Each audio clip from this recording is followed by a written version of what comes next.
Formaji YouTube video k lia oper jo tum ny story lik kdhs k oper tai men strong hook lik k do. Hook jandar.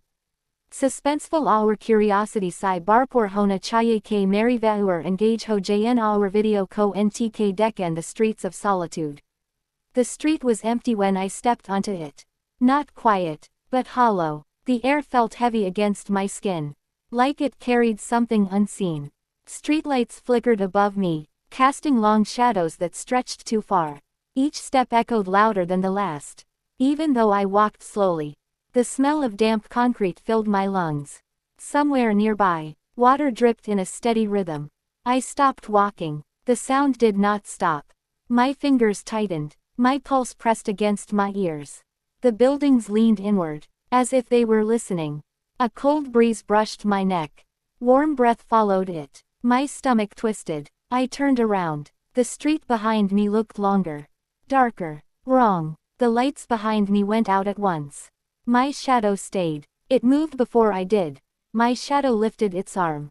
I stood frozen. The air grew colder, yet sweat formed along my spine.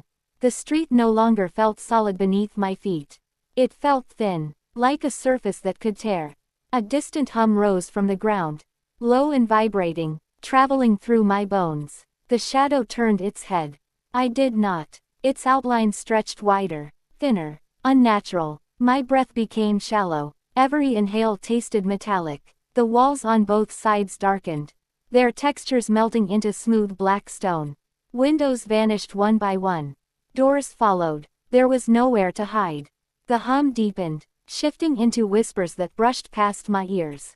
I could not understand the words, but they spoke my name. My knees weakened. The streetlight above me burst with a sharp crack. Glass rained down, yet none of it touched the ground.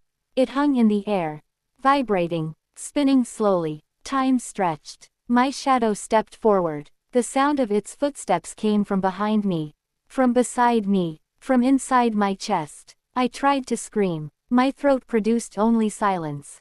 The shadows of the buildings began to peel away, sliding across the ground like liquid. They gathered at my feet. Cold wrapped around my ankles. The whispers grew louder, closer, urgent. The street narrowed. The sky above collapsed into darkness. I felt pressure against my back, as if unseen hands pushed me forward. The shadow stood directly in front of me now. Its surface rippled, revealing shapes beneath. Faces pressed outward, eyes opened too wide. My vision blurred. My heartbeat became irregular, skipping, then pounding. A sharp scent filled the air.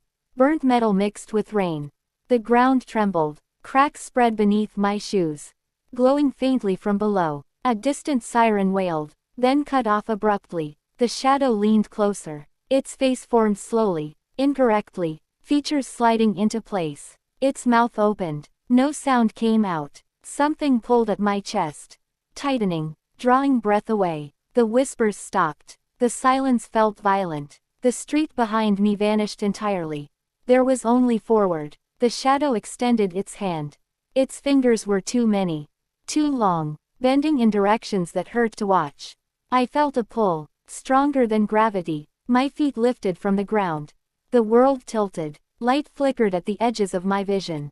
Memories surfaced without warning. Faces, voices, moments unfinished. The shadow stepped closer until its surface touched mine. Cold flooded through my skin. My reflection shattered across its form. The hum returned, deeper, slower, like a massive engine starting beneath the street. The cracks widened. Darkness poured upward. The air grew thick, difficult to breathe, heavy with anticipation. The shadow tightened its grip. The street began to sink. I felt myself descending, not falling, being claimed. The darkness below shifted, revealing movement, layers, depth without end. The last remaining streetlight flickered once. It revealed countless shadows waiting below. The shadows below slowed their movement. Their shapes softened. The pull around my chest eased. I felt the ground beneath my feet again. Solid, cold, real. The shadow holding me loosened its grip. Its many fingers retracted, folding back into one shape. The hum faded into a distant echo. The darkness beneath the cracks sealed itself shut. Stone reformed. The street stopped sinking. Air rushed into my lungs. I gasped. Sharp and loud. The shadow stepped back. Its surface smoothed. Faces dissolving into silence. Light returned slowly,